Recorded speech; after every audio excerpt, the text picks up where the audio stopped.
Hey, check this out. You don't see too much of this because they've been hiding it. But check it out. Cable news this holiday season has been peppered with debate over Santa's race, which sounds like a joke and probably should be a joke. But alas, it is in fact news analysis on Fox. And while the reaction to the fear on the right of a black Santa was largely dominated by ridicule, sometimes the best takedown of an inherently racist conversation is through satire. That's exactly what we did over the summer with the help of Gawker's Cord Jefferson to address the very disturbing culture of violence in the white community.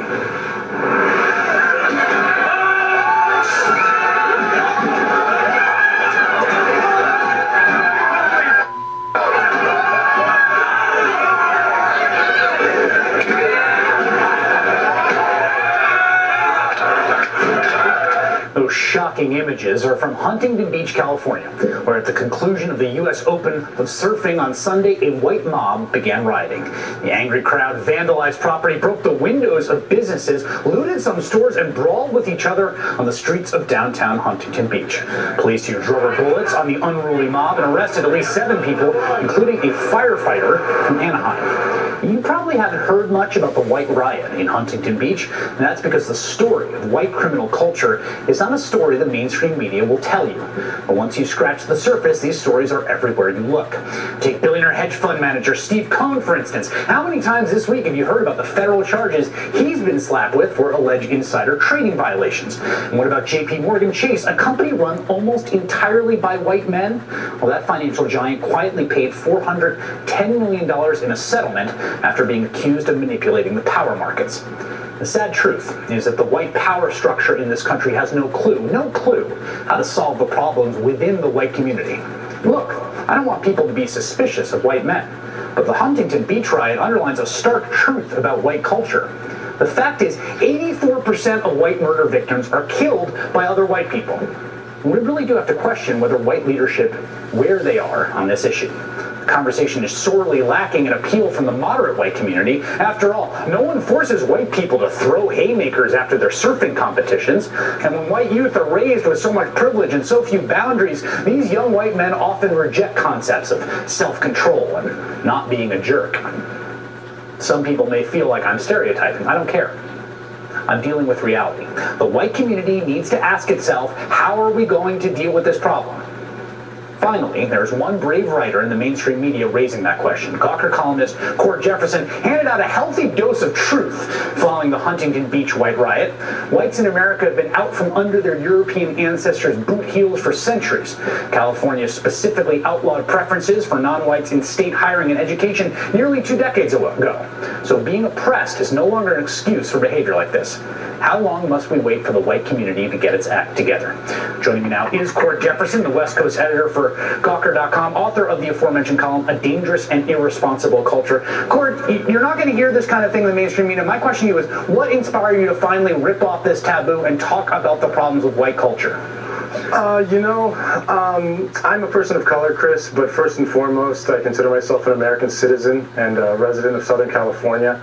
And seeing what the mob did in Huntington Beach on Sunday night, I just felt there was no way that I could sit on the sidelines anymore in good conscience and watch so many white youths debase themselves the way that they are. Yeah. And so I think that sometimes people have to stick their necks out. I don't want to use the word martyr, but I guess I'm kind of a martyr on this front. You know, there are people that are going to tell you that it's just a few bad apples. If you look at the video, you can't say this whole group, this has nothing to do with white people, it's just a few bad apples. What do you say to that?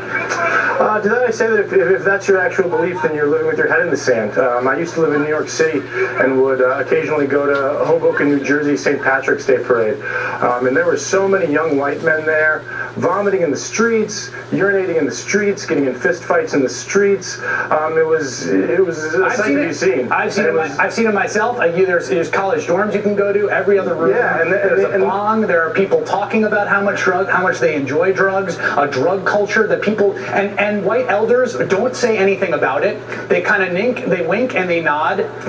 You're looking at they're learning, and the thing is that these young people are learning this kind of behavior in lacrosse camps. They're learning this kind of behavior at college spring break. They're learning this kind of behavior at Ivy League fraternities, where drug use and binge drinking are normalized behaviors. And And these kinds of places are kind of the hives of moral debasement that are leading to, I think, with what we're seeing, which is this white crime scourge. Here's my question to you. What is it going to take to get the white power structure, prominent whites, Hillary Clinton, Joe Biden, to start speaking out on this kind of thing, to start talking about the St. Patty's Day parades, to start talking about the drug culture on campuses, to start to even just take the first step and condemn the Huntington Beach riots? Okay, that's enough. You get the idea. Man, I tell you. So let's not keep our head in the sand thinking these folks don't do nothing. They just depict us on the television all day long, showing black faces doing this, black faces doing this, people of color doing this. You very seldom see a crowd of white-faced people acting like damn fools, as if they don't carry on with themselves like that. But let's face it, folks. Man, we better wake up and get our shit together. This is Eric. I'm signing out. Goodbye.